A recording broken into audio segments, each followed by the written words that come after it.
Hello, नमस्कार. आनंदी कट्ट्यावर मी जयंत ठोंबरे आपल्या सर्व श्रोत्यांचं मनपूर्वक स्वागत करतो.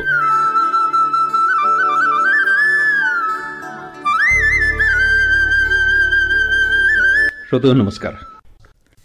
आजच्या आनंदी कट्ट्याचं लेखन आहे प्राध्यापक पुंडलिक कदम यांचं. नेहमीप्रमाणे सकाळी फिरायला बाहेर पडलो. माझ्या घरच्या बाजूला शेतजमीन आहे. त्या शेतातून एक पानंद रस्ता मुख्य रस्त्याला जाऊन मिळतो. फिरायला जाताना पानंद रस्त्यानं मुख्य रस्त्यापर्यंत जायचं आणि शेजारी मोकळ्या शेतात असणाऱ्या पायवट्यानं पुन्हा परत यायचं, हा माझा जणू नित्यक्रमच झालाय. सध्या पाऊस झाल्यानं सगळीकडे शिवार अगदी हिरवगार दिसतंय. पडीक शेतजमिनीत सुद्धा चांगलं गवत उगवलंय. वेगवेगळ्या प्रकारचे पक्षी, मुंगूस, खारुताई, ससे, साप, सरडे यांचं दर्शन सुद्धा अगदी बऱ्यापैकी होतं. वेगवेगळी उमललेली फुलं ही अगदी लक्ष वेधून घेतात. त्या फुलांकडे पाहिल्यानंतर रंगांची उधळण पाहायला मिळते. त्याचा आनंद काही वेगळाच असतो. थोडा पाऊस पडल्यामुळे पानंद रस्त्याने मुख्य रस्त्यापर्यंत गेलो. शेतातल्या रस्त्याने परत येण्याऐवजी पानंद रस्त्यानेच परत निघालो. त्या रस्त्याला फारशी वर्दळ नसते. रस्त्याने रमत गमत येताना पाठीमागून सायकलच्या घंटीचा आवाज आला. खूप वर्षांनी असा घंटीचा आवाज ऐकला होता. घंटीचा आवाज ऐकल्यानंतर चटकन पाठीमागे वळून पाहिलं तर एक माणूस माझ्या पाठीमागून सायकलवरून येत होता. मी रस्त्याच्या एका बाजूला झालो. सायकलस्वार पुढे निघून गेला. त्याला पुढे जायला वाट हवी होती म्हणून त्याने कदाचित घंटी वाजवली होती. कदाचित तो कंपनीत काम करणारा कामगार असावा, कारण त्याच्या पायामध्ये एका विशिष्ट प्रकारचे बूट होते. तो माणूस पुढे गेल्यानंतर त्याच्या पाठमोऱ्या आकृतीकडे पाहताना मनात विचार आला, खरंच आपण किती वर्षांनी सायकलच्या घंटीचा आवाज ऐकला. आता वेगवेगळ्या वाहनांच्या हॉर्नच्या आवाजात सायकलच्या घंटीचा आवाज अगदी गायब झाल्यासारखा झालाय. त्या माणसाकडे जुन्या पद्धतीची सायकल असल्यानं घंटीसुद्धा जुन्या पद्धतीचीच होती. तिच्यातून निघणारा आवाजसुद्धा पूर्वीसारखाच होता.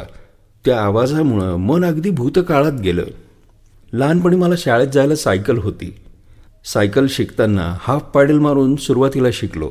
नंतर फुल पॅडल शिकलो. त्यानंतर नळीवरून, नंतर सीटवरून. सायकल शिकताना पडून अनेक वेळा मार लागायचा, जखमा व्हायच्या. त्या जखमांचे व्रण अजूनही शरीरावर पाहायला मिळतात. सायकल शिकताना बॅलन्स येईपर्यंत दुसरा माणूस मदतीला लागायचा. सायकल हे दळणवळणाचं एक माध्यम होतं. जवळपासच्या गावच्या यात्रा या सायकलवरूनच पाहता आल्या. त्यांची मजा घेता आली. मोठ्या यात्रेच्या ठिकाणी आता ज्याप्रमाणे वाहनांची पार्किंगची व्यवस्था केली जाते, त्यावेळी त्या काळी सायकल स्टँडची व्यवस्था केली जात होती. गावात कुणी नवीन सायकल आणली की मंदिरापुढे जाऊन तिचं पूजन केलं जात होतं. काही हौशी मंडळी सायकलच्या हँडलवर मुठीला रंगीबेरंगी गोंडे लावत, चाकाच्या स्पोक्समध्ये मणी घालत, सायकलच्या मडगार्डला वेगवेगळ्या आशयाचे पोस्टर्स लावत. बऱ्याच जणांच्या पोस्टर्सवर वेगवेगळ्या चित्रपटांची नावं असायची, काही संदेश असायचे. बऱ्याच वेळा काही इंग्रजी, काही हिंदी, काही मराठी भाषेचा वापर करून वेगवेगळ्या आशयाचे संदेश तयार केले जात होते. ज्यांना रात्रीच्या वेळी प्रवास करायचा आहे त्यांना डायनामोच्या पद्धतीने लाईट लावत. ज्याच्या सायकलला लाईट आहे त्याचं एक वेगळंच कौतुक वाटायचं. गावातली तरुण मंडळी सायकलवरून देवदर्शनाच्या सहली आयोजित करत होती. सायकलच्या नळीला टॉवेल गुंडाळून त्यावर बसून प्रवास करण्यात एक वेगळीच मजा होती.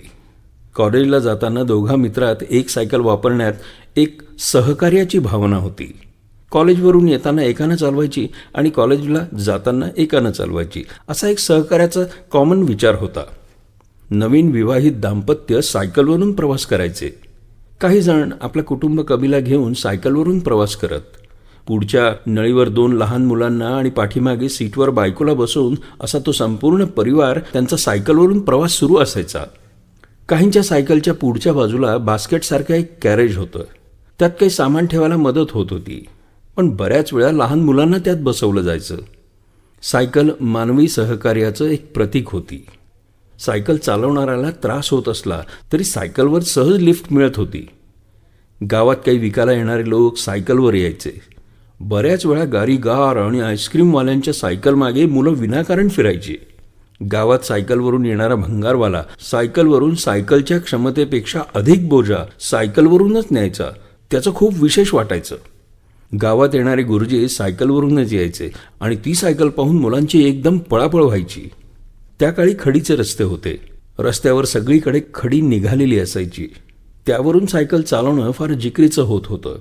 सायकलवर प्रवास करणाऱ्या लोकांनी सायकलसाठीच रस्त्याच्या बाजूने एक चांगली पायवाट तयार केलेली असायची. त्यावर सायकल चालवणं सोयीचं वाटायचं. दिवाळीला सायकलच्या पूजनाचा एक वेगळाच थाट असायचा. सायकलला झेंडूच्या फुलाचा हार घालून आणि तिची पूजा करून दिवसभर सायकल फिरवणं सुरू असायचं. सायकलच्या मागच्या चाकात एक कागद ठेवल्यानंतर त्याचा एक वेगळा आवाज निघायचा. असा आवाज करत सायकल फिरवणं त्याची एक वेगळीच मजा होती. गावात काही ठराविक लोकांकडे सायकलच्या टायरमध्ये हवा भरायचे पंप असायचे. त्यांना त्या पंपामुळे एक वेगळाच भाव असायचा. सायकलमध्ये हवा भरताना 2 व्यक्तींची गरज पडायची.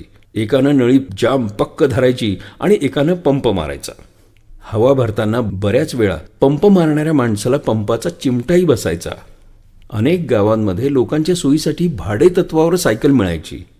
त्यावेळी प्रत्येक गावात सायकलचं एक तरी दुकान असायचंच.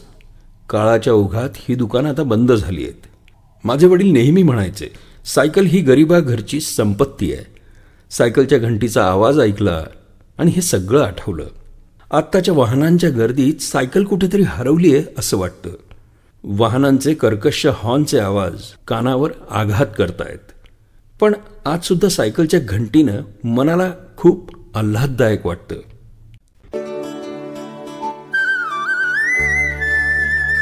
यानंतर पुढचा कार्यक्रम ऐकायला विसरू नका.